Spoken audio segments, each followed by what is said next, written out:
আসসালামু আলাইকুম রাহমাতুল্লাহি ওয়া বারাকাতুহু। আমরা এখন এই বৃষ্টির ভিতরে সাগর পাড়ে যাচ্ছি। চারদিকে পানিতে থই থই করছে। এটা হচ্ছে ব্রুনাই লুমুত।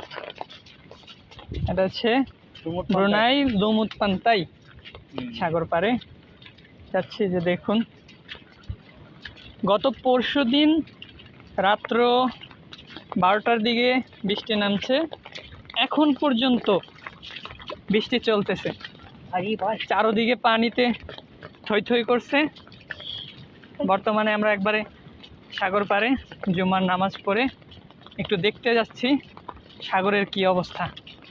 তবে আল্লাহ তাআলার একটা রহমত কি, এই যে বর্তমানে এই দেশে একটা নিম্নচাপ চলছে, এইটা যদি বাংলাদেশে চলতো, মানে বাংলাদেশের আবহাওয়া যেইভাবে চলছে আর কি, সেই ধারায় এতক্ষণে আরেকটা জিনিস দেখেন, এই যে সমুদ্রের পাড়ে পাড়ে চলে আসছি, এখানে কোনো বড় ভেরিবাদও নাই, সমান বলতে গেলে।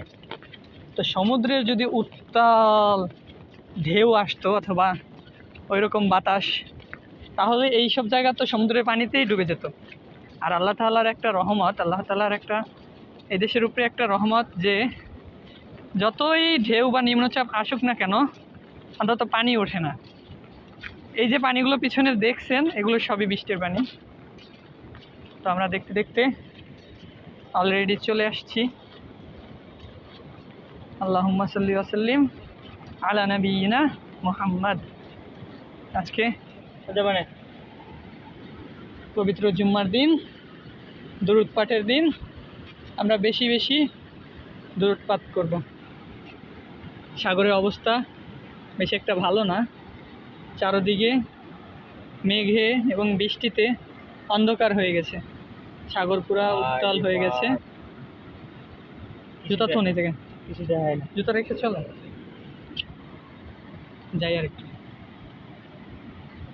তো আমরা দেখতে দেখতে সাগর পাড়ে চলে আসছি। দুই ভাই, বলতে গেলে বরিশাল নোয়াখালী, ওনার বাড়ি হচ্ছে ভোলা, তবে বেশিরভাগই নোয়াখালী। ভাষা, হাঁটা চলা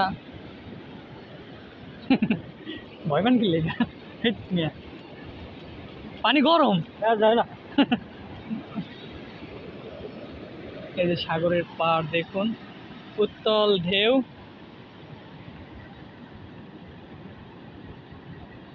চারদিকে